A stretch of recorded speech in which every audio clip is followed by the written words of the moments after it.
என்னதான் இருந்தாலும் 1000 சண்டைகள் இருந்தாலும் அப்பா போல உறவுங்கிறது யாராலையும் பிரிக்கவே முடியாதுடா. ஆனா விஜய் சாரும் பையன் தம்பி சஞ்சயும் அப்பனுக்கும் பிள்ளைக்கும் சண்டை, பிள்ளைக்கும் அப்பனுக்கும் சண்டை, பெத்த புள்ள அப்பனை மதிக்கல, அப்பன் பெத்த புள்ளைய மதிக்கல அப்படின்னு நிறைய பேர் கூவிட்டு இருந்தானுங்க. எதுங்க இப்போ விஜய் சாருக்கும் சஞ்சய்க்கும் சண்டை, சஞ்சய் வந்து தன்னுடைய அப்பா விஜயை மதிக்கல, விஜய் வந்து சஞ்சயை மதிக்கல அப்படின்னு நிறைய பேர் சோசியல் மீடியாவில் கூவிட்டு இருந்தானுங்க.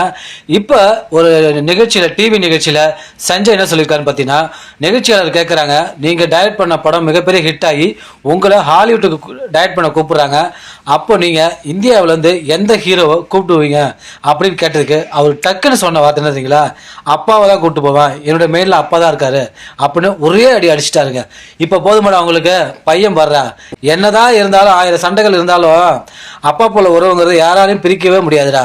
ஆனால் விஜய் சாரும் பையன் தம்பி சஞ்சயும் ஒரு விஷயத்தில் தெளிவாக இருக்காங்க. அது என்னன்னு பார்த்தீங்கன்னா, விஜய் சார் அறிமுகமானப்ப எல்லாரும் திட்டினானுங்க, அப்பனை வச்சு வராரு, அப்பனை வச்சு வராருன்னு. அந்த சொல்லு, அந்த இழிவான சொல்லு தான் பையனுக்கு வந்துடக்கூடாதுங்கிற விஷயத்தில் விஜய் சார் கரெக்டாக இருக்காரு. அவரும் எந்த இடத்துலையும் பையனுக்கு ஹெல்ப் பண்ணல, சஞ்சயும் எந்த இடத்துலையுமே அப்பா பேரை யூஸ் பண்ணி முன்னேறல. அவருடைய சுய முயற்சியில் ஒரு படத்தை டைரக்ட் பண்ணுறாரு.